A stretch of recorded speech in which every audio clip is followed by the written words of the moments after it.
Hello out there, and before we get into the subject matter of today's video, I just wanted to share with you that I have a few really exciting new knives on the way to me now, knives that I've been looking forward to for quite a while, and it starts with the latest CRKT exclusive squid from Blade HQ, and that is the one with the black G10 handle scales, and I've got a couple of those on the way.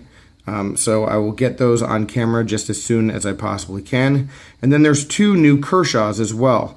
One is the Natrix, which is a budget take on the ZT-0777 or the ZT-0770. And finally, and last but not least, is the Kershaw Induction, a knife that was announced, in January of 2016, I guess it was. And so now 18 plus months later, it's finally hitting the market. One that I have been looking forward to almost every single day since then, guys. And it's finally on the way to me. So as soon as I can get all of those knives in front of the camera and sharing them with you, I definitely will be doing that. I'll actually be out of town for the next few days. I'll still be uploading, but I won't have access to those knives if they come. So might be a bit of a delay on that, but hopefully it will be worth the wait. Alright, but today's video is really just going to be me asking for your help and your opinion. Because I have a knife that I can't make a decision on. I can't decide if it's good or bad or okay or not okay.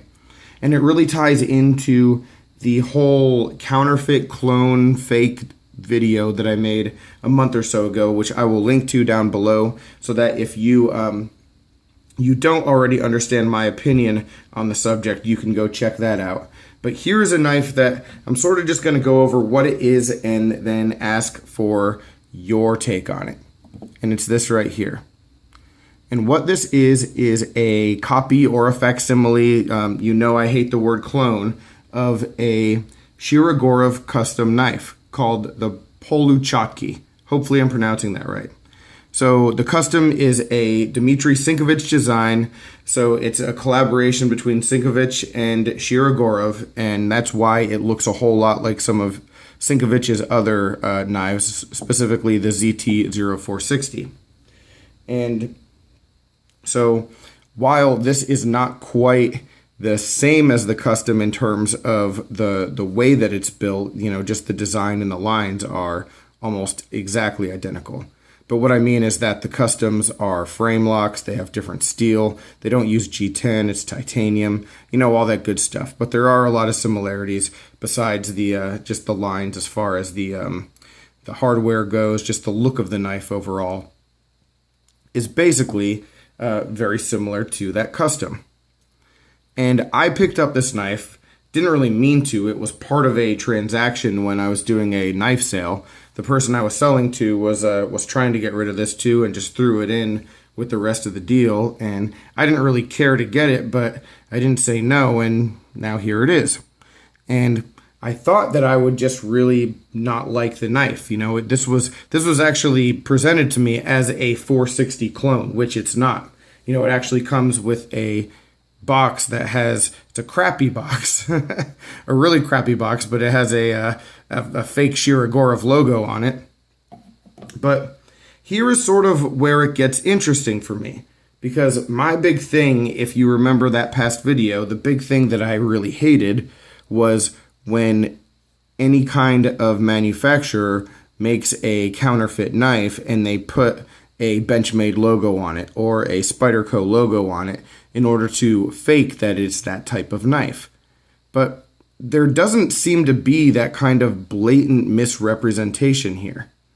The materials are different and it is not trying to be a custom quality knife. I think it's really just stealing the design. And every website that I've seen this knife on, whether it's this like jade green G10 version or like another color scheme, they're all sold as clones. So there is no intentional deception. Is there thievery of a design? Absolutely. But that's something that Ganzo does as well, and like I've said in past videos, I more or less, I support them. I buy their knives, I like their designs, and I really like the fact that Ganzo puts their name on their blades, so, any critique or excellence as far as the manufacturing goes, you know the right person to hold accountable for that. That's not the case here. We have no idea who made this knife. And if this is actually D2 steel, I have no clue, and I never will. But it's not being sold as a custom. It's being sold as a clone or a facsimile of a custom. So I don't know how to feel. I don't know if this is something I should just, throw out, if it's something I should be angry about, if it's something I should be sort of okay with, or if just my feelings of being on the fence are exactly how I should be.